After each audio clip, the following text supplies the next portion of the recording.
So அப்படி develop ஆச்சு அப்படின்னா என்ன ஆகும் அப்படின்னா வேலைவாய்ப்பு ஜாப்ஸ் வந்து ரொம்ப அதிகமாக வரும். அது போக இன்ஃப்ராஸ்ட்ரக்சரை பொறுத்தவரையிலும் ரொம்பவே அதிகமாக இருக்கும். சரி, எக்கானமியை என்ன ஆகும் அப்படின்னா இது எல்லாம் டெவலப் ஆச்சுன்னா எக்கானமி டெவலப் ஆகி ஆகணுமே, அதனால் கண்டிப்பாக எக்கானமியும் டெவலப் ஆகும். சரி, இதில் என்ன பெனிஃபிட்ஸ் மக்களுக்கு அப்படின்னா உங்களுக்கு நல்லா தெரியும். லேக் ரிஸ்டோரேஷன் ஆச்சு அப்படின்னா அங்கே பக்கத்தில் இருக்கிற எல்லாத்துக்குமே அக்ரியில் இருக்கிற அத்தனை பேத்துக்குமே ஒரு வரப்பிரசாதம் மாதிரி தண்ணி பிரச்சனையே வராது. எப்போவுமே தொய்வு இல்லாமல் அவங்களுக்கு தண்ணி கிடச்சிக்கிட்டே இருக்கும். அதுக்கப்புறம் ஃப்ளட்டு ஆல்ரெடி சொல்லியிருக்கிறோம். நம்ம ஃப்ளட்டு வந்துன்னா ரெடியூஸாக இருக்கும், அதோட இம்பேக்ட் பெருசாக பாதிப்பை ஏற்படுத்தாது. குளோபல் சிட்டி ப்ராஜெக்ட் வந்துருச்சு அப்படின்னா திடீர்னு இருந்தாப்புல ஒரு பிக்கெஸ்ட் ஏரியாவாக கன்வெர்ட் ஆகும். இது மூலிமா என்ன ஆகும் அப்படின்னா ஸோ ரெண்டல் டிமாண்ட் ஜாஸ்தியாக இருக்க வாய்ப்பு இருக்குது.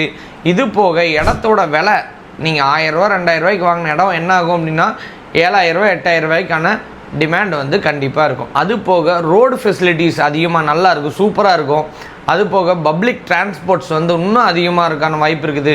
ஒரு சிட்டி ஒரு டெவலப்டு அண்ட் கன்வெர்ட்டட் சிட்டியாக வந்து மாறுறதுக்கான வாய்ப்பு இருக்குது. ஆனால் சரி, இது எல்லாமே பார்த்துட்டோம். இப்போ என்ன சேலஞ்சஸ் இருக்குது அப்படின்னு பார்க்கலாம்.